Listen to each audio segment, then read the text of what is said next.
Welcome everyone to another webinar for our International Business Appreciation Month. My name is Emily Lane and I am an assistant teaching professor in GLAM, our Global Leadership and Management Department here at the College of Business at UMSL. And we are going to be talking today about global studies and internships, opportunities for international travel, different components with that, and how do we do study abroad? How do we build that into our degrees? How do we do internships? What's all involved with that? And so that's just kind of our basic overview with regards to this webinar. So we're going to have Cassidy Thompson as well as Jessica Hylton from UMSL Global.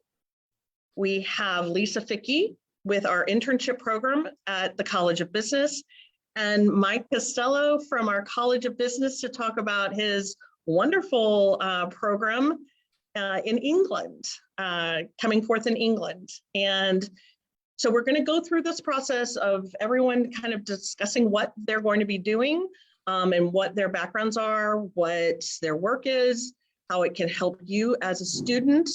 And then we'll hit some question and answers at the end. Okay, I'd like to turn it over to Cassidy to talk about UMSL Global. Hey everybody, let me just go ahead and share my presentation with you all. So yes, as Professor Lane noted, my name is Cassidy Thompson, and I'm really excited to be here today to talk to you about some of our study abroad opportunities in UMSL Global. So just a little bit about myself. I am the manager of our study abroad programs. We're over in 362 SSB building, but you can also reach us by Zoom, by email. You've got my email there, our study abroad email on screen. I was a first generation college student, and I studied French and Spanish as an undergrad, and I dug through through my photos.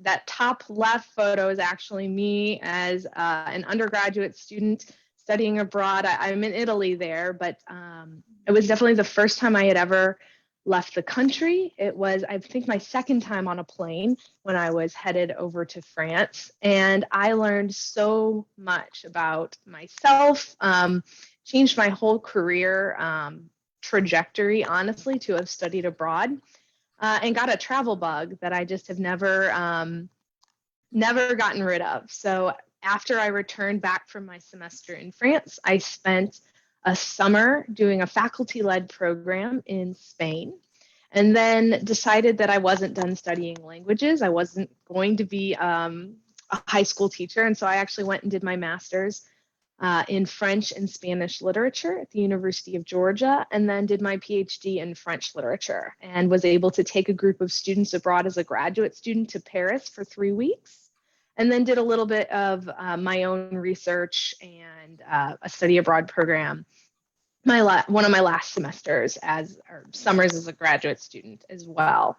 And then that big picture was probably one of the most formative experiences for me as a study abroad advisor.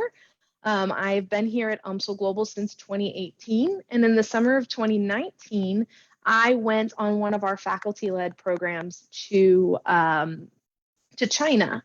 And as you can probably tell, that's quite out of my comfort zone. I'm much more comfortable in places where I speak the language and traveling about in Europe. And so this was really a great opportunity for me to remember what it is like to be a student interested in study abroad for the first time, but really nervous and, putting yourself out there in a situation that you are quite unfamiliar with. So I came back really excited and just ready to help students, navigate their study abroad experiences. So really happy to be able to go through today, and I'm going to answer some of our most frequently asked questions about study abroad. And then I also want to highlight some of our locations that are really great for international business majors, among other majors as well.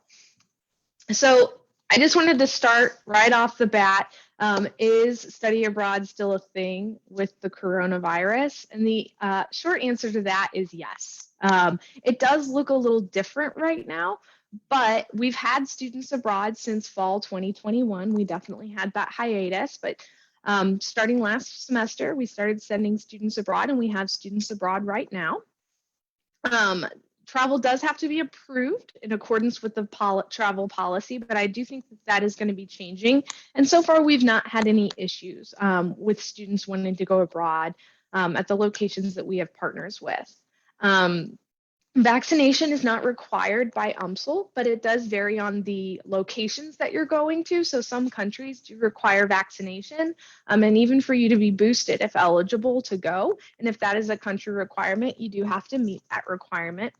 And then there are some short-term programs where, if you're going somewhere where you had to quarantine for 10 days, if you were unvaccinated, for example, you'd either have to get there early enough to be done with your quarantine by the start of the program, or you wouldn't be able to go on that program. So it really does vary depending on the requirements of the country and the program. And then we're just in general recommending flexibility with your travel plans, with your classes. So yes, it is possible. It just, it looks a little different right now than, maybe in 2018 or 2019. A lot of people want to know, like, who can go abroad? What are the best majors? And my answer is that anyone can go abroad. Any major can go abroad. As long as you meet these basic requirements. You have to have a 2.5 GPA. You do have to be in good academic standing and behavioral standing here with the university. If you're transferring in, you do need to have had at least one semester at UMSL, so you can apply to go abroad during your first semester, but you do need to spend at least one semester at UMSL. And there are some programs that are going to have additional GPA requirements. Some of our partners may say you have to be a junior or a senior before you can go. And some of our language programs might have requirements, but all of that information is going to be on our webpage, and you'd be able to find that out based on your programs. But those are the basic requirements for who can go abroad. How long can you go abroad? Honestly, it depends on you and your needs, right? So if you, we have programs that are as short as 2 weeks, as long as a full academic year. It depends on, what you're able to do, what you want to do, and what your life and job situation are going to allow you to do. So you're going to hear about some of our exchange partners that are for a semester or a year. You're also going to hear about some of our faculty-led programs that are 2 weeks over the summer or winter intersession. So we have just really a whole range of opportunities for you. Do you have to speak a foreign language to study abroad? That's a common question that we get as well. And the answer is a resounding no. You do not have to speak a foreign language. If you do speak a foreign language and you're a lover of French, Spanish, Japanese, German, then that's great, but it is not a requirement. So we have English speaking locations and programs, partners in Ireland and the UK. Most of our faculty-led programs are going to be taught in English, even if they're going to non-English speaking locations, because they're taught by UMSL faculty members who would otherwise be teaching their courses in English if they were teaching them here at UMSL. And then we also have a lot of English language programs in non-English speaking locations. So we have a lot of business partners in particular, where you would be able to go and take business classes in Austria, in Japan, in France, in Spain. And again, you'd be taking those in English, and you would not be required to take those classes, in Japanese, unless you wanted to take some Japanese language classes. I've had psychology majors take classes in South Korea or in Latvia. I have a biology major in Korea right now. So there are lots of options. But then if you are a language student, we of course have those language programs as well. Where can you go abroad? We have about 34-ish exchange partners in Europe, Asia, and Africa primarily. And then we also are a part of a a consortium that adds to that list, where you can, it's again, primarily in Europe. And I'll show you those locations here in just a minute. And then we also have our faculty-led programs, and locations vary. And I'll again show you a little map on where some of those past programs have been. But if you want to go somewhere that we don't have a program, so right now we don't have a lot of locations in South America, but that's where you want to go. If you found your own program, you could still work through our office. You'd work with me directly, and we would make sure we could approve your program. And then I would work with you to transfer the courses in, and you would be eligible for scholarships, which we are going to talk about here in a few minutes. This is just a little map to show you just a little bird's eye view on where some of our exchange partners are in Europe. And again, when I say exchange, that just means it's basically we're sending you to that university for a semester or a year, and that university is sending students to UMSL for a semester or a year. So you would be paying UMSL tuition, you'd be using your financial aid and scholarships as if you were taking classes here at UMSL. We do have a certain number of spots at each university, so I can't just send an unlimited number of students, say, to Limerick in Ireland. So it is competitive, but we have a lot of options for you. And then outside of like tuition, you're going to be paying like that university for your lodging and your meals. And then our exchange partners in Asia, we actually have 4 different exchange partners in Tokyo. Japan is one of our most popular locations because we have such a great Japanese language program here at UMSL. We have a partner in Osaka. We have 2 in South Korea, which are very, very popular locations right now. I have 4 students who are in Gwangju, South Korea right now. And then we have a business partner in Shanghai. They're not currently running that program, but we hope in the future that we'll be able to send students to Shanghai. And then I did mention that consortium we're a part of. Basically, it's a group of UMSL. It's a group of Midwestern universities who work with a group of universities in Europe to do an exchange. So it is a little more competitive in the sense that if I were to nominate you to study at the University College of Cork in Ireland, there are other students at other universities who are being nominated for those same spots.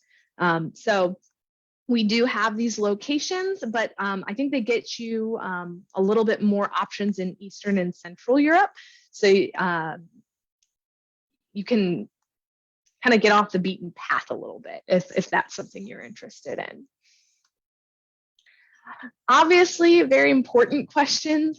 How do you pay for your trip, and are there scholarships? And I'm really happy to say that yes, we do have scholarships. If you were to go on an exchange program or a faculty-led program, you're actually going to be paying UMSL tuition and earning UMSL credits while you're abroad. So I mentioned that you'd be able to use any of your normal semester scholarships, any of that financial aid that you use to finance a semester at UMSL, you can typically use that for your semester abroad. We always just recommend that you talk to the Office of Student Financial Aid so that you can make sure that everything is in order and that there's no surprises. But many students receive scholarships for studying abroad. So UMSL Global, we have scholarships specifically for study abroad. That scholarship application you can apply for that at the same time you're applying for your programs. For people who want to go for a semester who are able to fit that in, we have multiple $5,000 scholarships a semester. Obviously, we can't guarantee that everyone who applies is going to get $5,000, but we have quite a few of them. So a $5,000 semester scholarship can really pay for at least, a large portion, right, of those expenses, your tuition, for example. And then some departments, including the College of Business Administration, have special study abroad scholarships for their students. And then we do always encourage people to search for external scholarships. A really great scholarship opportunity for anyone who's an undergraduate student who is Pell eligible is called the Gilman. And the Gilman gives up to $5,000 scholarships for any program. It is a competitive nationwide scholarship, but it's a very accessible scholarship. So definitely there are things that you need to think about sooner rather than later, but there are ways to help finance your programs and to make study abroad an opportunity and a reality for you. And then this semester only, we are offering some special scholarships for a few of our exchange partners. So if you're thinking, man, I'd like to go abroad next fall, and maybe the University of East Anglia in the United Kingdom, or some of our ESCA partners in France or in Budapest, which I'm going to show you a little bit about these, or Strasbourg University, we are going to award $1,000 early award scholarship. So really, as soon as you were accepted to that program, you would get, we would credit you in a $1,000 scholarship on top of any of our other scholarships that you would get just doing a normal UMSL Global scholarship application. So I'm going to tell you a little bit about some of these schools, but just so you are aware that is happening. So I'm going to start right in just giving you a few examples. I'm not going to go over all of our partners, but I did want to highlight a few, especially some of those schools that have that AACSB accreditation. So I did want to start just by highlighting Strasbourg, since that's one of those locations that has our special scholarship. And our partnership is actually with the management school in Strasbourg. And at that school, they offer more than 50 courses a semester in English in the business field. So a few examples I've got here on screen: in management, finance, marketing, HR. And you can take a language class. So again, you do not have to speak French to go here, but if you wanted to take a little bit of French while you were there, or if, say, you were minoring in French, you could also take a language class while you were there. Obviously, you're going to get the EU Parliament in Strasbourg. It's a very international city. It's only 2.5 hours by train, TGV, that's the fast train in France. So about 2.5 hours from Paris, right on the border with Germany. It's a great central location for travel, and it's a great business school with that AACSB accreditation. ESCA is a group of business schools. So they're French business schools, and they have several locations. And we are partners with their location in Paris, Angers, Budapest, and Shanghai. So if you were to go to any of those, you'd be eligible for that special scholarship. These programs, they are kind of smaller cohort programs. So everybody who is taking classes would be taking classes among this list that I've got on screen for undergraduates, for example. So again, it is business classes. They've got these core and these electives that you would be able to choose from in English, and you'd be able to take French language courses. They have a campus in Angers as well. Again, similar setup, undergraduate courses. They've got their cores and their electives. All of this information you'd be able to find on our website, where we would link to their website, and it changes each semester, each year, basically what you could take. So at these locations, you would be able to study abroad for a semester. They don't do a full year. So that's our Angers and our Paris campus. They also have a campus in Budapest, and the Budapest campus always has graduate courses. The Paris and the Angers sometimes has graduate courses, and I believe the Angers does have graduate courses this semester as well. But compared to other capitals in Europe, you're definitely going to get a lower cost of living if you were going to go to the Budapest campus. It's a really international city. They welcome students from around the world. I think it's one of our less thought about options for business majors to go to Budapest. These programs do have summer schools as well that are typically offered in person. So again, more information that you'd be able to find on our website if you wanted to, say, not do a full semester in Budapest. You could go and do a summer. I believe their summer program is for graduate students only this year though. But again, all having that AACSB accreditation. Another great option is Vienna University. So this is in Austria. So it is a beautiful, beautiful city. It's one of the largest business universities in Europe, and consequently, they offer over 250 courses in English each semester. And this is for graduate and undergraduate levels. They have a very robust graduate program. So I like to point this out for any graduate students who are thinking about maybe doing a semester. This is a really great opportunity, and they also have a really strong summer program for graduate and undergraduate students. And if you did, again, want to take the language classes, you could take those before or during the semester, and they offer them very, very cheap if you wanted to take some business, some German classes. And we did have some students from Vienna University who were at UMSL last year, and they recorded a little 15-minute presentation about their university. If you're interested in seeing that, you can always send me an email and I'd be happy to send you a link so you can see them talking a little bit about Vienna and about the university in general. Limerick is one of our most popular destinations in Ireland. So it recently earned that AACSB accreditation. It is the third largest city in Ireland, and we have lots of presentations and pictures from students who have studied abroad at Limerick. So again, if you want more details, I've got plenty of information I could share about Limerick, but definitely one of our most popular. We always send 2 to 4 students to Limerick a year.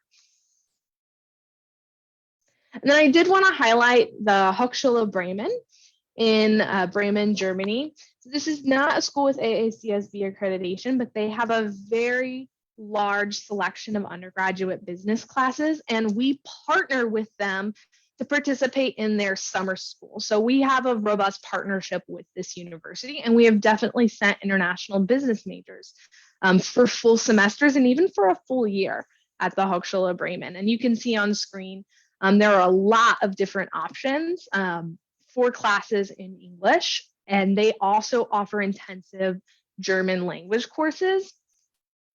One little quirk about some of our partners in Germany is that some academic years are very different. So you cannot go there just for the fall semester. You have to go either for the academic year or the spring, because their fall semester starts in October and goes until February or March. So you would miss the start of the UMSL semester. So if you're ever looking at our website and you wonder, why you don't see fall as an option, that would probably be why. And then I did want to hit a little bit on the other side of the globe. Waseda University in Tokyo is one of the #1 private universities in Japan, and it is AACSB accredited. We have a partnership directly with their business school, but you can take classes outside of that of business as well. It's another one where you have to go for a full academic year. But it is it's one of the #1 universities in Japan. And Rikyo, while I said we have 5 partners in Japan, I did want to highlight Rikyo because we have sent international business majors there to take a full semester, and it was going to be a full year of classes in English, and she didn't speak a word of Japanese when she went. So she works in our office if you ever wanted to talk to one of our global ambassadors about her experience. Again, didn't speak a word of Japanese, but went to Rikyo University and took a full semester of business classes, and then some Japanese language and culture just, for her own benefit while she was there. And they do offer, both of these universities typically offer a robust international summer school options, neither of which are happening this summer due to COVID, but in the future, definitely looking forward to having those again. And then, as I mentioned, if none of these options or the other ones that you saw earlier fit, you just find your own program, reach out to me. I'm going to ask you to apply so that I can make sure you can explain to me why this program meets your needs when ours don't. But then once you've done that application, you're eligible for our scholarships. You'll work with me to do all of the transfers, and we'll transfer that credit back in. Just being aware that if you do go this route, it's going to be transfer credit and not UMSL credit. And I like to highlight that for any of our students who are transferring in, if they, if you're worried about maybe transferring in too much credit. And then our faculty-led offerings, this is a map of where they've been in the past. We are, post-COVID looking to revamp these and get them going again. This summer, you can see on the bottom of the screen, we've got programs going to Strasbourg, France for French credit. We've got a program going to Germany for history or honors credit. We've got the Aklana, Greece archaeological dig, where you'd actually be participating in a professor's archaeology dig.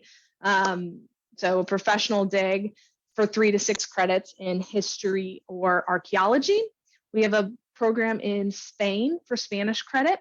Professor Costello is going to talk to you in just a minute about the Oxford program for international business, honors, or legal studies. And then we're hoping to offer a program in Amsterdam for studio art credit.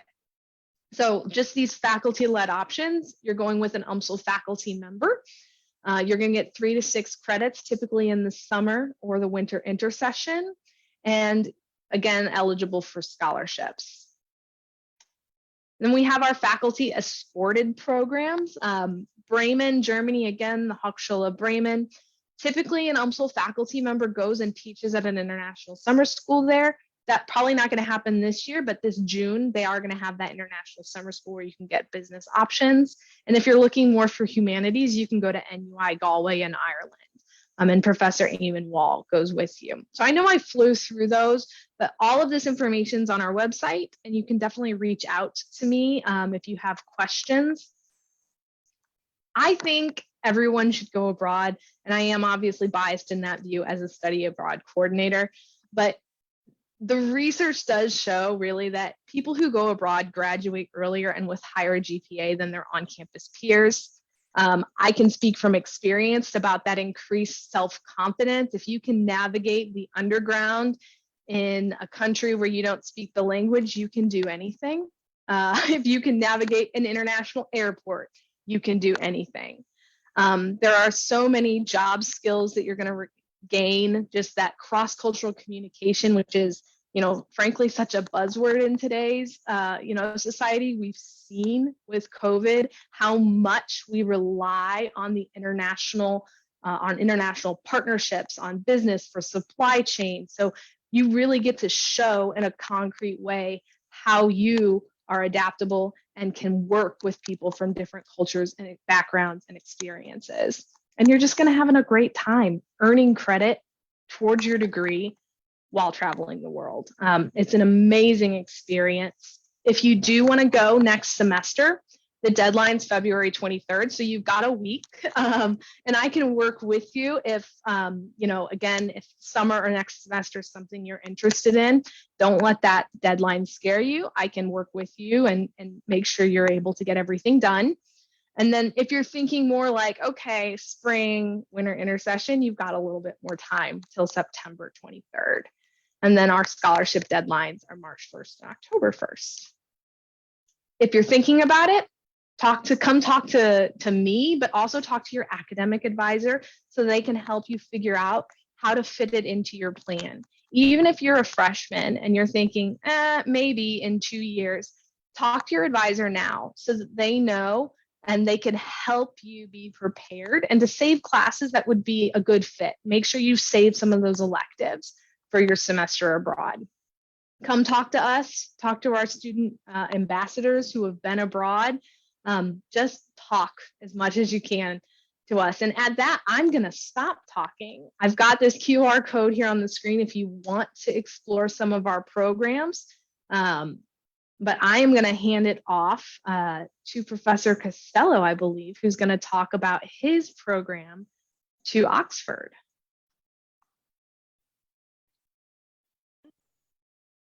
Professor Costello, please step in. That was, and talk about specifically your study abroad program in Oxford. And before I pass the baton, Cassidy, thank you so much for explaining all of the different components with global study abroad.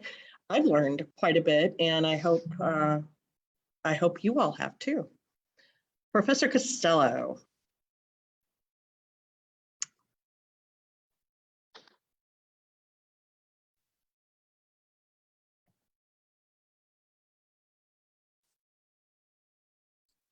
Can you see my screen at this time? Yes.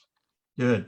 Well, welcome. I'm Professor Costello, and I think Cassidy's presentation left out only one thing I can think of, and that is we have a passport office on campus. And if you're thinking about going abroad, one of the things we have no control over is our US government. And we encourage you to come and get a passport application and get that process started, because you're not going to go anywhere until you have a passport. So I really encourage you to take advantage. It's unique that we have a passport office on our campus, and it's a great service. They know how to do it correctly. They know how to take the pictures correctly. And I find it to be very useful and something to get done early. I teach in the College of Business, but I came to the College of Business from industry. And therefore, what I try and do with the trips I organize is use my industry contacts to introduce you to a number of companies and careers. And this summer, the trip is a little bit different than the ones I lead most of the time. This one will be actually focused on comparative law. But if you're thinking about international, law is going to be applicable to you no matter what career you go into. And this can be a fun way to see how, even though we inherited our law from England, our two countries' laws have diverged. And it's a good example in English language of how to navigate the fact that the rules are different everywhere in the world. I typically take students twice a year in the summer and winter. I like to get away in the winter, January intersession, and I typically take you either to Abu Dhabi and Dubai or to Belgium and the Netherlands. In the summer, it's Israel and Oxford University. This summer, I hope to resume leading a trip to Oxford, England.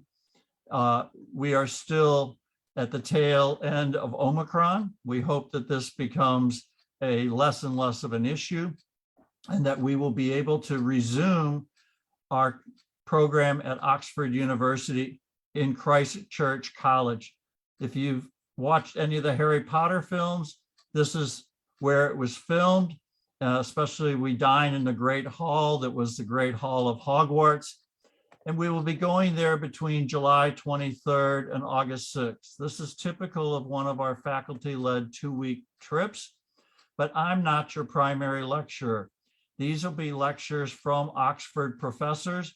We'll have professors that are Irish, English, Scottish, and Welsh, which will give you a real flavor of why it's the United Kingdom as opposed to England. We'll also have British judges and barristers and solicitors, the UK version of lawyers. They separate the ones that can go to trial and the ones that advise clients. We will be talking about comparative law, but it is not over the head of an undergraduate student who's interested in political science, history, or pre-law or international business. We offer 3 hours of credit in the Honors College or business. We are also working on cross-listing with political science, and I will work with you if there is other colleges or departments that are interested. And we have worked out things for other departments in which we tailor the effort of that particular student to what the department's desires are. Again, as Cassidy indicated, you should definitely check into scholarships, both here at UMSL generally and UMSL Global. In each of the colleges, they have independent scholarships that you can stack them on top of one another. And I've had students who have sought out community organizations such as the Rotary, which will sponsor and pay for scholarship travel abroad. The advantage of going on a faculty-led is you're going to know we're from UMSL. We think and operate on the UMSL mode, and therefore I think it's a little easier for our students. Many of the students choose to take the same flight that I take over and back, but you are allowed to independently choose your air travel. So some students go ahead and take a vacation in advance or stay behind and finish their vacation after the course. I think we went the wrong way. So what we need to look at is cost for you. So the program as currently constructed includes an estimate of airfare, because I do find out what my fare will be on the flights I choose. So I can share that with you and you can compare whether you do better or not. Again, some of the students like traveling with me since I've already navigated my way around, but we do include the bus transfer from the airport to Oxford and return if you go with me. I can show you how to do it independently if you choose to travel independently. We typically do housing in dormitory, but at the Christ Church College, it is a 2-student room, but it actually has an in-suite bathroom as opposed to the typical gang bathrooms down the hall in many dorms. We serve through the program 2 meals daily, and during the 4-day week that we'll talk about a bit more, there's only breakfast, but I'll talk more about that later. We also have several hosted receptions and dinners, and I'll talk a little bit more about it also. We'll be traveling at the same time as a number of lawyers who will be taking a similar program for continuing legal education, and they oftentimes pick up the tabs for the students participating in the program. So it's not in the program cost, but it generally defrays some of the student expenses. So what does the course consist of? It consists of lectures from 9 to noon roughly for 10 sessions over the 2-week period. It includes a visit to the Court of Queen's Bench for a trial in which we actually have the chief judge give us an hour's briefing before the meeting, and then a private session with him afterwards to explain how English proceedings are so different from American court proceedings. Then your afternoons and evenings are free to explore the local Oxford town and university. The university is made up of many colleges, and each college has students from all over the world. And so we've had a number of students make contact with students from different countries, and actually after the program stay in touch and visit them, such as one of our students went on to Denmark and has stayed in touch with a friend there. We also go to London, where we'll visit the court of the Chief Justice. We'll actually visit the Supreme Court and have a tour of the court with the clerk of the court. The clerk, the last time we did it, had actually been to St. Louis and had given a lecture at St. Louis University School of Law about the death penalty.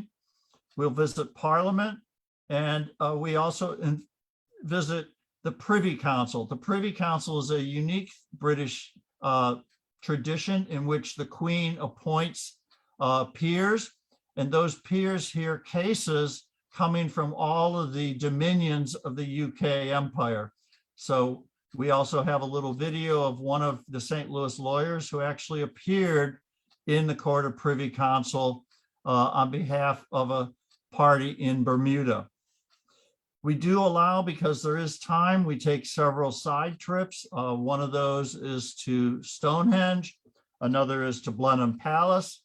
But the big thing that the students like is between the 2 weeks, there's a long weekend, and you're able to leave on Thursday evening and come back Monday evening and have a 4-day excursion outside of Oxford.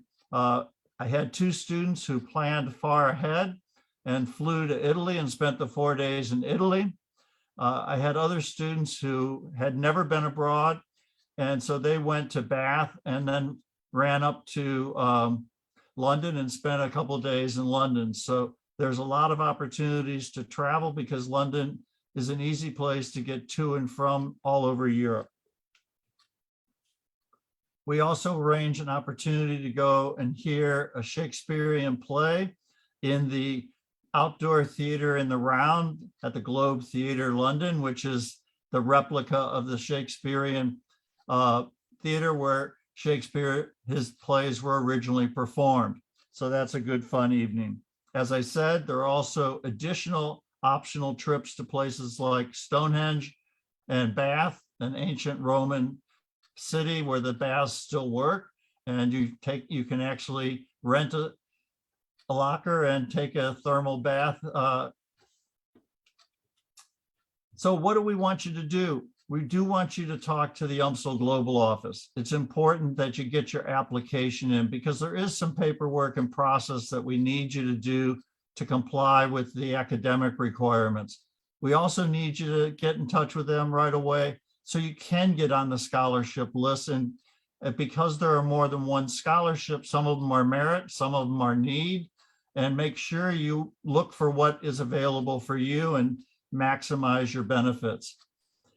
We do provide a good estimate of the total cost that you'll have, including the tuition, the airfare, the program fee, and some estimates as to what you'll spend as an experience. So do reach out to UMSL Global as soon as possible if you're interested in this or any of the trips. And if you want to, feel free to talk to faculty. We do have to warn you that currently to travel to England, you must be fully vaccinated. That means from their point of view, 2 plus the booster. Or if you choose not to be vaccinated, you'll have to go through the PCR testing immediately before. And regardless, we all complete an informational form that the UK government collects so that they can track if one of us does come down with COVID, how to isolate, and then do the follow-up leads to anyone we may have been in contact with. Again, I encourage you to apply. If you have questions, feel free to come see me personally. I'm happy to answer in person, by email, or other contact, but UMSL Global also provides a lot of the same answers because they've all worked with me in the past. That's all I'm going to say quickly. And if there are questions, we'll, I believe, take those at the end, right, Emily? Yes, questions in the end. And what a wonderful trip you have planned, Professor Costello. I'm jealous. I'm like going, perhaps I could, no, it looks like a wonderful opportunity. So let's continue to talk about opportunities and switch over and talk about internships and how to incorporate internships into your undergraduate. If I may interrupt before you jump to internships, one of the students on my trip to Oxford last time before COVID actually got an internship from the lawyers, from one of the lawyers participating in the program, and came back to school with an internship, a paid internship lined up. So these things do happen. And that's one of the things why we have both UMSL Global and the internship program together in this webinar, is to say, hey, look, these are all different things you can do to create a very well-rounded resume. When you graduate, you're out there looking for your job and you've got all these different kinds of experiences. So let's talk more in detail about our internship program here at UMSL. I'm going to pass the baton over to Mrs. Fikki.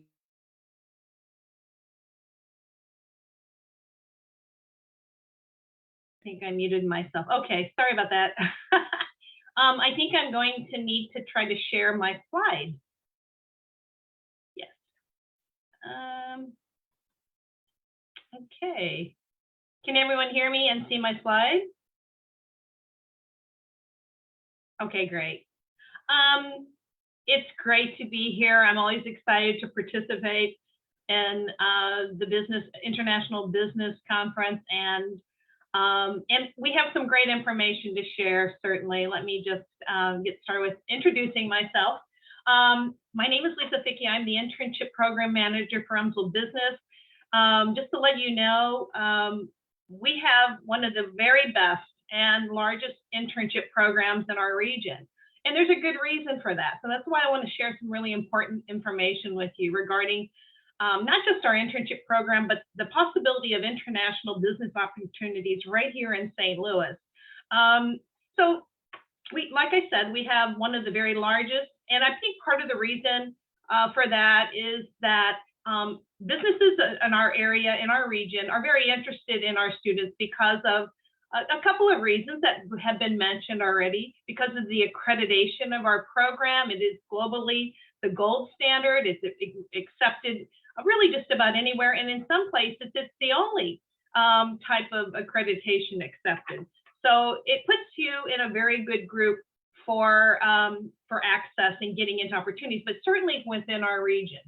The internship program serves the needs of our business students by assisting them for preparing for and receiving an internship at firms in the St. Louis region. But certainly, as Mike had mentioned earlier, there is a possibility that if you did get an internship through a source outside of the country, you certainly could be eligible for credit in that. And we do have international students doing internships abroad as well. So they may be doing it in their home country. There may be a student doing it here, but certainly there are opportunities there. So definitely those are also open for internship credit, and we'll talk about that in a minute.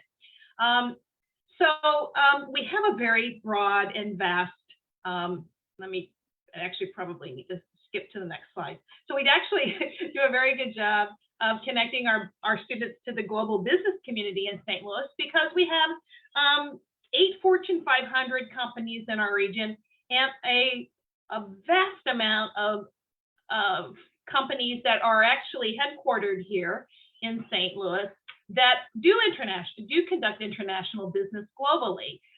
So it doesn't come as a surprise to me or some of the others here, but certainly a lot of students aren't even aware of that, because these are brand names that we take for granted every day. AB InBev, Centene, one of the largest employers in our region, Cigna,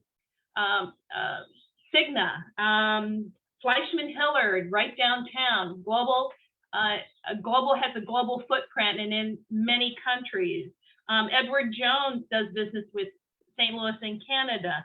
Gray Bar is another one.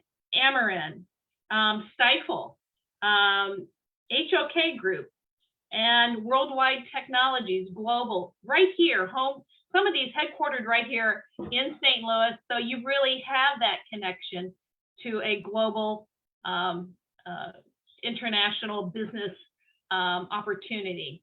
Now, I totally encourage students to do what they can to participate in one of these wonderful study abroad programs. There is nothing better than going abroad, broadening your horizon, learning in a different environment, engaging. And really that's what this conversation is going to be about, is certainly broadening your horizons and seeing what's out there, not only in the St. Louis region, certainly, but even internationally. It's really about a culmination of all of these things. And I want to encourage you to look at this as an opportunity as well. And who knows what comes from that.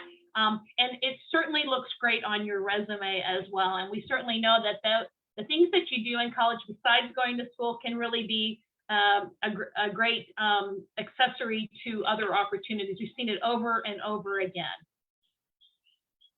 So how do students connect? You can intern with global international firms right here in St. Louis. So there are many right here. Like I said, I mentioned to you, there are quite a few, and I've listed some here, right here, that you might be familiar with. Some of them you might not be familiar with, but I always tell students, pick your top 5 organizations that you want to do research on and figure out who you'd like to work with. Now, if you can't go and study abroad and you're wondering how to get started, this is a great opportunity to get started right here in your own backyard with a global international firm. So look at these companies like Fleischmann Hillard, like Worldwide Technologies. They really kind of cover the gamut of all areas of the business environment, and you certainly should be able to find something, whether it's in human resources, management, marketing, finance, you name it. You're going to be able to really find that any one of these companies will probably be offering opportunities in one of those areas, supply chain. And really, there is a global impression right through that you would be able to get into and some of these, like I said, headquartered right here, that you would be in the world headquarters for an opportunity that could possibly take you internationally. So it is a great way to connect right here in your own backyard with a lot of visibility and getting into a great opportunity. So I would like to recommend that any student or anyone certainly do their homework and see what's right in your own backyard, certainly.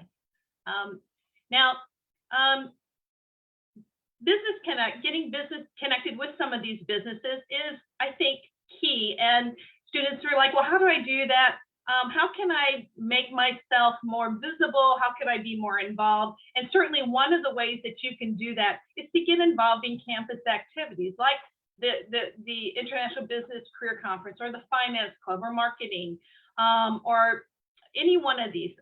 You can really get involved, you can invest in yourself, and you can really develop some leadership skills that can be very helpful and beneficial.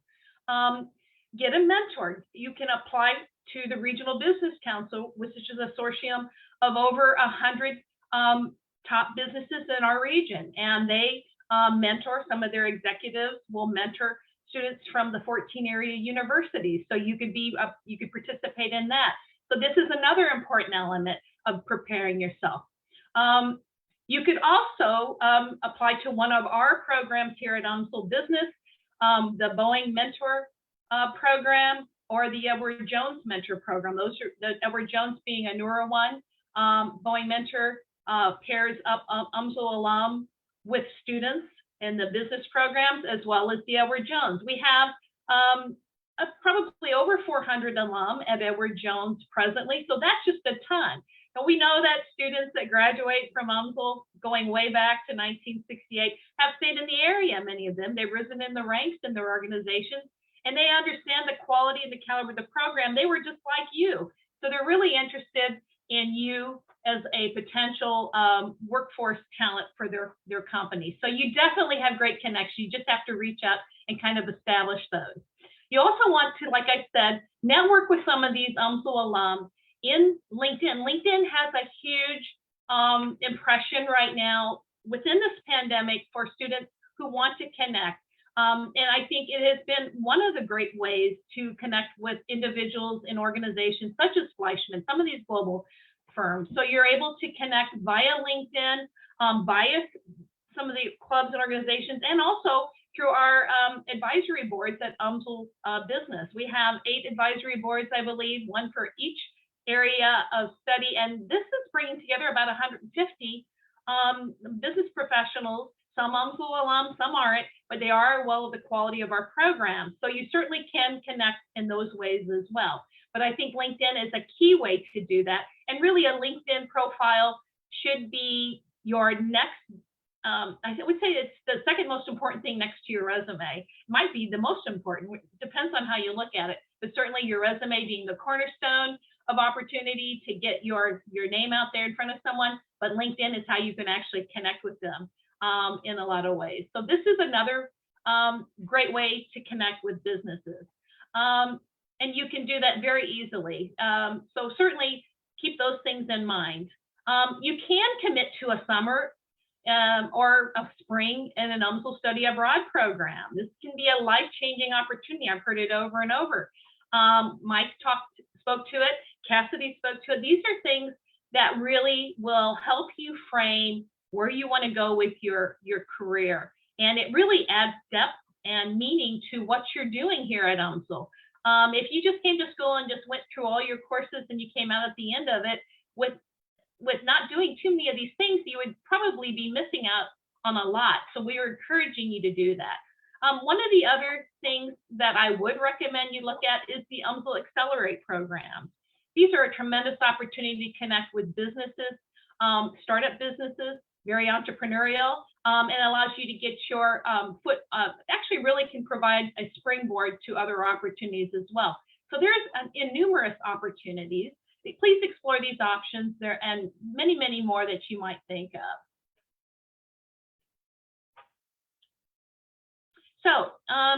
So we are at the College of Business. The internship program helps facilitate an educated talent pool of students from UMSL Business, helping them to connect with organizations in our area that are very interested in them to nurture both an educational enhancement and professional experience, and providing a valuable human resource to employers in search of diligent, talented, and educated employees for their workforce needs. So I tell students all the time that you couldn't be in a better place. You really couldn't, with better opportunities. You really just need to seize those opportunities, whether it's study abroad or it's interning at a local area company that has an international footprint. There are so many options to do that. You can meet with me, the Internship Coordinator. Certainly very easy to do. Just go into Starfish and schedule an appointment with me, and we can cover all kinds of strategies for success and help you to get started on some of these things. Many of these things we definitely do discuss, but principally we start with talking about the cornerstone, your resume and your LinkedIn and how to connect. It really has to be a strategic thing, and that's what I talk with students about. There are a lot of resources besides me, but certainly I think if you're in the business programs, you definitely want to talk with me at some point, either hopefully earlier rather than later. But I think certainly as an alternative, certainly we have lots of opportunities through, not just through my office, but through career services and other COVID department events. So there's just a ton of different things. And right now, recently, Career Services has added Handshake. I hope all students are have access to that, and even our business partners as well. It's a great way to connect. We do have career fairs coming up that will allow you to get connected with individuals from some of these corporations that are international as well. And I think that one of the other ways that you want to connect too is through your advisors, through alumni, as we've already kind of talked about, but also through your professors. It's when I talk to a student that wants to get internship credit and I tell them they need to have a faculty sponsor. They have sometimes, well, I don't know who my professor was for that course. I'm like, seriously, you need to get to know your professor. They need to know a little bit about you. I mean, everybody's busy. It's a busy time, obviously online and in person, but certainly you should know who your professor is. Connect with them on LinkedIn. You never know. Those are relationships that could sow the seeds for future opportunities. So definitely keep that in mind. And when you think about your network, think about those people, but also the opportunities like this event here, where you can connect with people. You can go online to connect with them through LinkedIn. You can link in with your family and friends. Who do you know in your own network, certainly, that can help you with that opportunity to reach out to a company. Other programs, like I'd mentioned earlier, the Boeing Flight Program, which is for freshmen going to their sophomore year. The Regional Business Council is for juniors, seniors, and grad students, and it does include international students. This is a wonderful opportunity. And tonight, Regional Business Council is having an international student event. So they do a lot in the community, and certainly our students are can really benefit tremendously from their programs. The Boeing Mentor Program is another one that I encourage students to look at. If they would like to get a one-on-one mentor, someone that has been in the same place they were when they were at UMSL Business, and certainly the Albert Jones, one of the other programs that is relatively new. And there is a number of other opportunities through marketing and career fairs as well. So the other thing I would like to just jump to is that, so you've got all of these great things set up, and here you've gotten a couple of job offers, and usually when it rains it pours, usually students, if they get one, they might get a couple of others, and they have to make a decision. Well, they make that decision and they might not have known, and a lot of students aren't aware of that it's possible for them to receive credit for that internship, that real world work experience. And it's very easy to do so. You can really just schedule an appointment with me. We can go over it, and it doesn't take any time at all to really get you on track to receiving credit for your internship, up to 3 credit hours. And in general, it is an emphasis course in your emphasis area. So you can definitely look at that. So that is another great bonus. The most important thing, though, is to receive credit, to get experience, to get international experience if you can, to have a strategy, like I said, for success. And I can talk about the internship qualification enrollment process a little bit. Basically, it's similar to the travel abroad, a minimum 2.5 GPA, in good standing, full-time student, and have the blessing of a faculty sponsor from your emphasis area. So Emily, Mike has been a faculty sponsor. Emily's been faculty sponsors. Professor Rotman has been a faculty sponsor. So they are great resources for folks in those areas of study. So definitely something that's very doable. And here are the courses. We do offer them both at the undergrad and at the grad level. So certainly that is a consideration. It's not just for undergrad. It's not just here or there. Certainly you definitely have opportunities to get credit in both areas. And that's pretty much the end of my presentation. But I do want to make this just last, be strategic, connect with as many resources as you can. Condense your shortlist down to 5 to 10 companies. Do your research on them. And like I said, many of those will have a global footprint. You certainly can be strategic in looking at that. There are just many opportunities with our region to gain that experience. A lot of students will ask me, hey, well, if I wanted to get a job in, South America or in Asia, I tell them, start at home first. Start here, build that network here, go with one of the companies that may have an office there. And many times it is a world headquarters here for some of those companies, and get your foot in the door, and you never know where those types of opportunities will take you. That's it. Thank you so much. Lisa, that was wonderful. Great information. And actually, I'm going to jump right into the Q&A. We've got some good questions with regards to the internship program. And so to piggyback off of what you've been currently talking about, Lisa, is we get into a question, and I'm just going to summarize this question because you've answered the steps to do an internship. And I want to reiterate, especially for my students who I've talked to about internships and such, is to reach out to Lisa Fikki, and she will walk you through this whole process. But I think a good question, or one that may not have been answered, is how far in advance must you prepare for setting up your internship? You'd be surprised. It's not really like it has to be a lot in advance. There is a little bit, and I know with Emily, we like to get all the weeks in, obviously.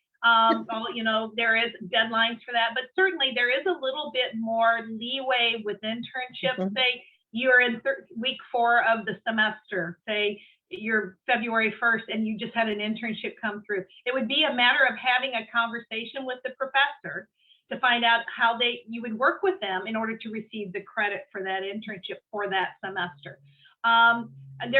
We really work with students because we really can't determine when business is going to determine a need, and sometimes we have to kind of accommodate that, and professors do. We really work with our students, so they're really obviously, ideally, it'd be nice to know in advance, and some companies do let you know way in advance. I just did an internship for credit for summer for a student, and we actually processed that already, and that's not until summer. Mm-hmm. So we just did that, but there are things that come up, and because of the shortage, the labor shortage right now, there's a ton of opportunities out there. I get inquiries every day about needing students, and certainly those things can happen really quickly. And then here you find yourself, hey, I'd really like to get credit for this opportunity. So we work it out. We work it out with the technicalities, and we work it out with the professor. Hopefully that answers your question. Well, I have a question. Is there any extra, a certain number of hours of work that are required for internship credit?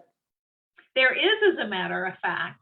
So for internship, to receive 1 credit of 1 hour of academic credit, it would be equivalent to 50 hours of work in an internship. So basically, it's a minimum requirement of 150 if you were going to seek 3 credit hours. And then usually that's not too difficult to do. If a student is working 10 hours a week over a 15 or 16 week period, it kind of works out very nicely. And usually employers are very helpful with that too. So they usually will work around that. But if, say, it was an 8 week or a 10 week, and we like to see it no less than 8 weeks, because then I think, you know, there's a lot of learning that occurs in around the 3rd and 4th week. So that kind of gives you a beginning, a middle, and an end. But certainly it is something that I think they can get up to 3 credit hours for. And if they could only work 100 hours, then maybe they only get the 2 credits. Maybe they don't want to use that extra one. Maybe they'll save that for another opportunity in another semester. That's a great idea.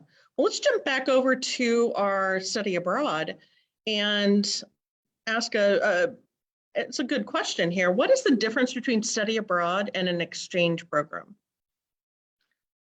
That is a good question. So they are actually the same. An exchange program is a type of study abroad. So our exchange programs are typically going to be those semester or year-long programs. And we call it an exchange because we are sending students to a foreign university, and then that university is sending students to UMSL. So it allows students to pay their home institution as if they were studying at that institution, even though they're abroad. We have a handful of exchange partners who will do summer programs that are shorter, but usually those summer programs aren't part of our exchange. But it's a type of study abroad. Interesting.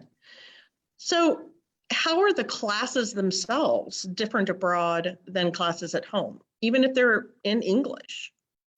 Yeah, so I'll hit a little bit on some of the differences for those semester programs, but I'd love to have Professor Costello talk a little bit about the differences in those faculty-led programs as well. But what a lot of people have noted, and in my experience as well, is that classes abroad tend to be a little more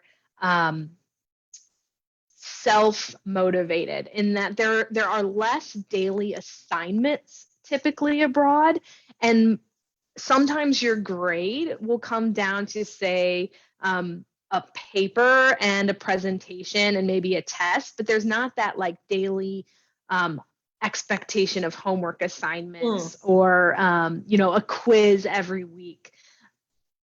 Typically attendance, it's still expected that you're going to come to the lectures, but they're maybe not taking roll every week. So there's definitely differences in styles.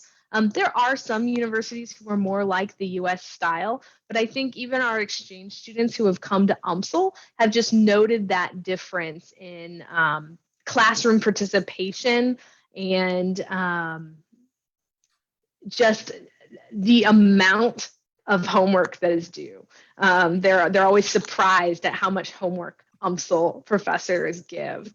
And I definitely noticed that as a student when I was studying in France. And so it is an adjustment, right, to making sure that you're managing your own time so that you don't come to like a test at the middle of the semester and realize you haven't read anything all semester long. You've just been, exploring, which I always say you've got to find that happy medium, right? You want to do all your exploring, but it is study abroad, not vacation abroad. So you got to make sure you're doing that studying too.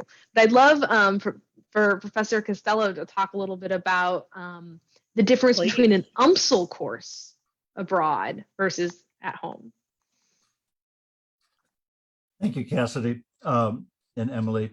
So my study abroad trips break down into 2 types.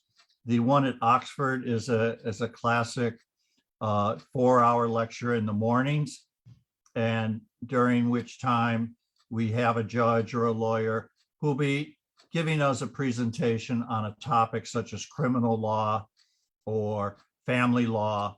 And the lawyers and the participants will be discussing the difference between the American and the English processes. And quite frankly, the lawyers said that they really enjoyed having the students present because the students would ask questions that the American lawyers were embarrassed to ask because they felt it was something they should already know. And so it became a really interactive process. So that is a traditional sit down, have a lecture. But what I do is I preface those lectures with some basic discussions about American law to begin with, how our system diverged after the revolution, how our system developed independently, and where the intersections are. Those are informal sessions, typically outdoors because the weather is beautiful. So we'll be sitting under the tree in the yard of the college, and we'll just be having a dialogue. My courses are experiential, so I require a lot of activities as opposed to tests. Things such as I ask you to meet and introduce yourself to someone from another country and interview them. And I give you a list of questions to ask and to prepare a report. I ask you to take a photo of something that is distinctively different and compare it with your expectation from home. So we do a lot of experiential things and try and get you engaged as opposed to written tests. The other type of trip that I lead are the business meeting trips. And these are typically where we meet with the embassy. So the consul general, the ambassador, their staff, European or other institutional organizations such as the International Criminal Court or the World Court. And then about 8 to 10 businesses, and those will be executives from the overseas operation talking to us about their business. For example, at RGA, a St. Louis company that Lisa mentioned does internships. When we go to Dubai, we meet with their regional executives, and they talk about the fact that in Islam, initially they were against insurance because insurance was seen like betting against God and therefore haram.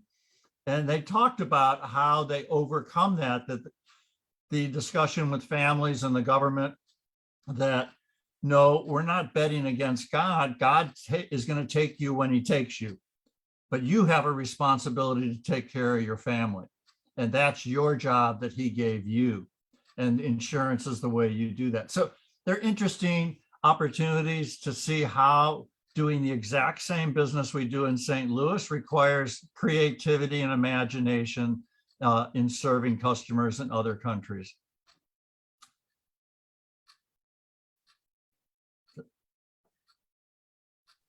That's very interesting.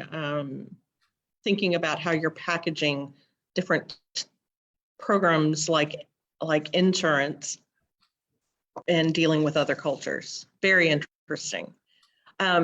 So let's jump back to a question about internships. Resources available for graduate business internships. Lisa, is there a great website to go to for you or a link? Well, there currently Career Services has implemented something called Handshake, which is pretty ubiquitous now. There's a lot of employers, a lot of schools are using it, and it's a great way to connect. It's really like a handshake, and so students are encouraged to use that. Not only can you connect with employers there, but you can connect with those opportunities also. And even more broadly, outside of our system, Handshake is very a great utility to have. So that's one. That's a great opportunity to do that. One of the things that I do is I send opportunities, as students might know, they get inundated with emails from me. But certainly that is another way that I do it. I will target a specific group if there is an opportunity for, say, an internship at Centene, or if I've had an employer reach out to me and say, hey, we're really looking for more accounting interns, I can distribute that to a database of active students at the College of Business anyway. So I have an active database there with about 39 groups with grad, undergrad, and you name it. And I really rather be inclusive of everyone because you never know where somebody's at, even whether they're a grad student, they might be in their grad program, but maybe they're going into a field that is new to them and they need to gain experience in the field, you know, in marketing or management or whatever the case may be. So we definitely try to be inclusive of that. And there is one final way. I do have a closed group on Facebook under UMSL Business called the Internship Program Opportunity Group, and we post opportunities there. It is selectively only for business students, and although I do get a lot of inquiries from other places in the world all over, I wish we could say we're international, but we're not quite there yet because we're really trying to kind of keep it safe, certainly from just for a group, for conversation, which and for promoting opportunities at the College of Business. So there's the third resource right there. Yeah, that's a great one. I enjoy seeing what the listings come through as I'm part of that group too. And it's quite interesting to see where the different internships are popping up and stuff. I think one of the things we haven't really talked about in this session, and we have a great resource, is with Ms. Jessica Hylton and talking about our actual international students who are here. And Jessica, is there anything unique or different or anything going on right now that our international students who are currently here in St. Louis may need to know about? Absolutely. Thank you so much. The biggest thing that international students, when you're looking into internship opportunities, either here in the United States, or if you want to do one back home in your home country or in another country, because you can also study abroad, is federal regulations. So before you do anything, before you sign up for an internship class or take an internship opportunity, or before you sign up for that study abroad, you need to make sure that you meet with a member of ISSS, Linka, Jim, or myself, to discuss what the regulations are and to make sure you're working within them so that we can keep you legal, so that once it's time for you to graduate, you'll still be so you can do that CPT opportunity while you're in school, so that when it's time for you to graduate, you'll still be eligible for the optional practical training. It's really important you keep in status, and the biggest way to violate status is working illegally. So you want to make sure you do everything on the up and up so that you're signed up for CPT. And then when you're ready to graduate, you can do that OPT experience. That's great. It's for myself, I don't typically think about that. So it's good to know that information. And the best contact point is through UMSL Global. Yep. You just you can contact any of us, myself, or Linka or Jim. Most international students know us very well because they meet with us from orientation. From the day they arrive here, it's always immigration first, then academics, which is a strange way to have to live, but they know us. But before, we always try to remind them, and we like to come to these kind of events to say, yes, we encourage you to do internships. We encourage you to study abroad. We encourage you to do all these things, but please, please, please make sure you talk to us first so that you're doing it within the regulations. That's really great advice. That's wonderful. Well, and I'd like to add to that absolutely. Too. Jessica, I work very closely with your group. So we definitely, between the advisors and the internship program and your office, hopefully we're covering all the bases there. And certainly thank you for that. We certainly take very good care of our students and making sure that and thank you for your expediency there. You guys really moved quickly with getting them taken care of. But I'm religious about talking to students. So you have to do these things. Right. So we're all on the same page, and so thank you for that partnership. And thank you for that partnership. We really appreciate our departments that are champions for our international student population. So that's wonderful. I do genuinely enjoy working with all the groups that are present here as a faculty sponsor or having students, international students in my classes. And it really feels good to see everything connecting together. So I think we're at the end, unless there's any other questions or points anyone would like to make. Well, I think I could answer this one. Are there opportunities abroad for legal or pre-law students? And I want to say yes, sign up for Professor Costello's Oxford program for this summer. So, and on that note, I think we are wrapping up.